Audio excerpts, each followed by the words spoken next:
Algo que se está viendo mucho en el último tiempo es lo que es la ansiedad social.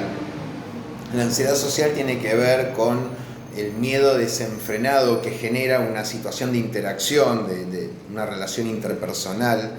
Entonces el paciente vive con un miedo descomunal a ser evaluado negativamente ante un otro. Entonces, ¿qué es lo primero que se ve cuando tengo enfrente un paciente con una ansiedad social? Un miedo ante una situación que implica mostrarse, un miedo descomunal a lo que es actuar en forma ridícula, a que se me noten los síntomas, se van a dar cuenta de que estoy nervioso, voy a quedar como un tarado. Por eso siempre hay una creencia absurda de ser evaluado negativamente. Entonces no nos olvidemos que esta cuestión de evitar situaciones sociales, situaciones que impliquen mostrarse o presentarse ante un otro, lo hagan sentirse impotente de quedar como un tonto, o miedo a verse expuesto en determinadas situaciones.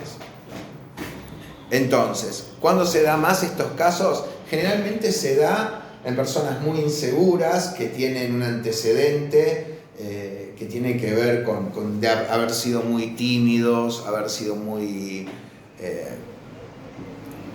inhibidos durante chicos, haber sido chicos con muchas inhibiciones, el famoso chico que se esconde entre las piernas cuando el padre lo presenta y se muestra tímido, se muestra temeroso.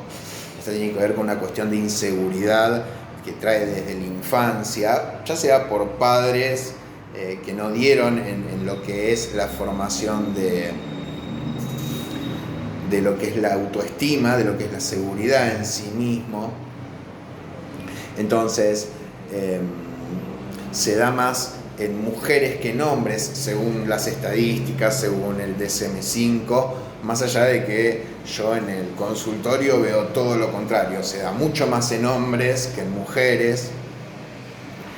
Y los primeros rasgos se ven en el comienzo de la adultez o durante la adolescencia. Siempre termina siendo el motivo principal otras cuestiones. Yo después lo termino viendo que el factor central es una ansiedad social, pero muchas veces vienen y muestran la comorbilidad. La comorbilidad son cuestiones que se dan producto de esa ansiedad social, pero que el paciente no sabe que tiene ansiedad social, entonces ve lo que pasa por fuera. La comorbilidad tiene que ver con que si yo, por ejemplo, tengo una ansiedad social, puede venir, por ejemplo, por un trastorno de depresión mayor. Vamos a suponer que le da miedo dar un examen en la facultad, que le da miedo ir a una reunión familiar, que le da miedo ir a una cena.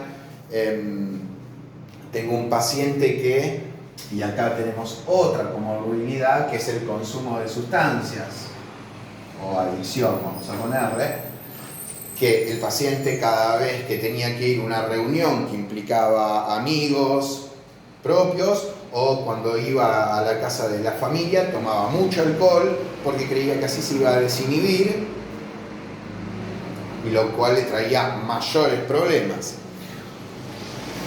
Otra comorbilidad son otros trastornos de ansiedad. ¿Por qué?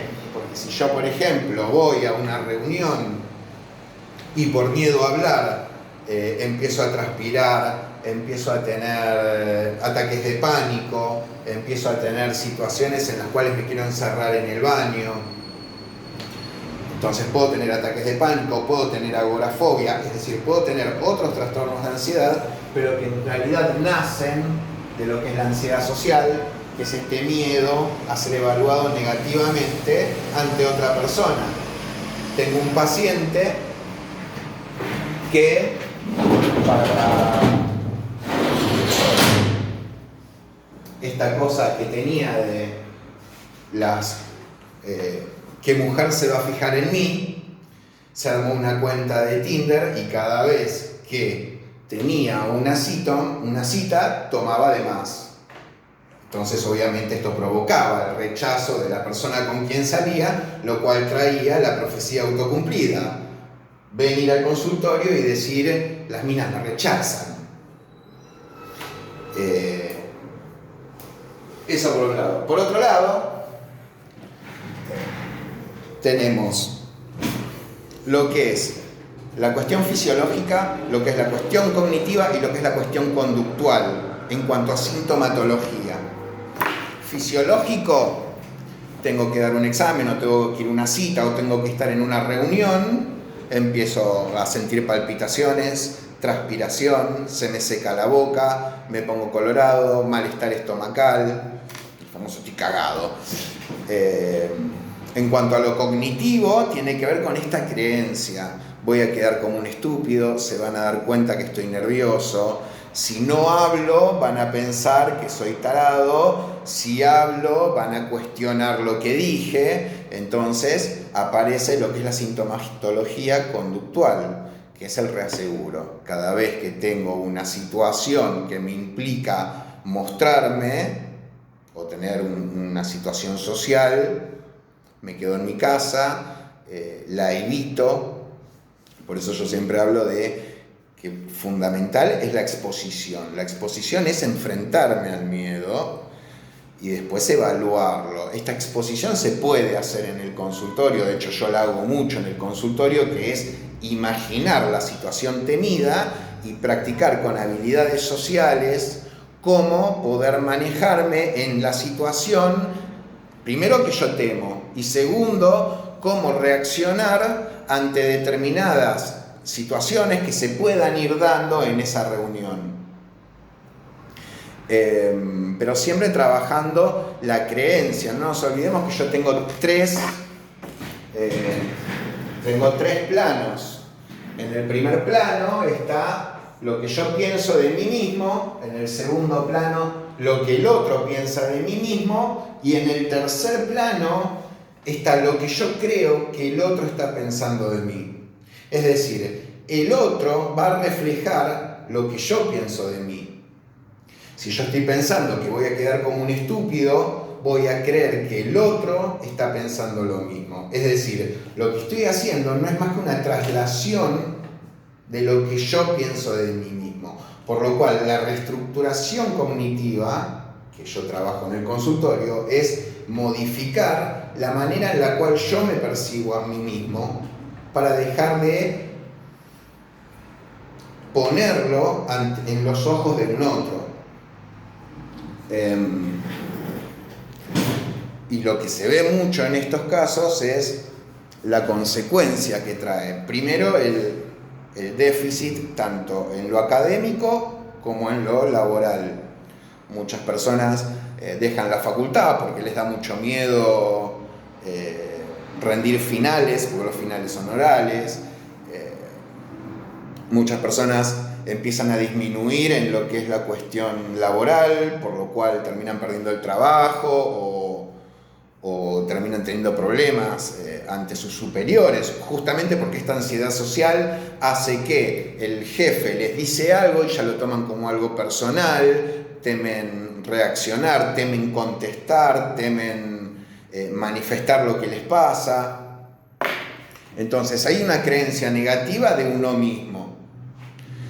A su vez, esta creencia de mí mismo que es negativa hace que yo siempre esté anticipándome a lo que va a pasar. Es decir, antes de ir a una reunión o antes de ir a una cita o antes de cualquier situación que implique mostrarme, empiezo con lo que va a pasar, cómo me voy a ver, qué es lo que los otros van a opinar de mí, cómo voy a quedar yo con los demás, y eso hace que termine yéndome a lo que es la evitación.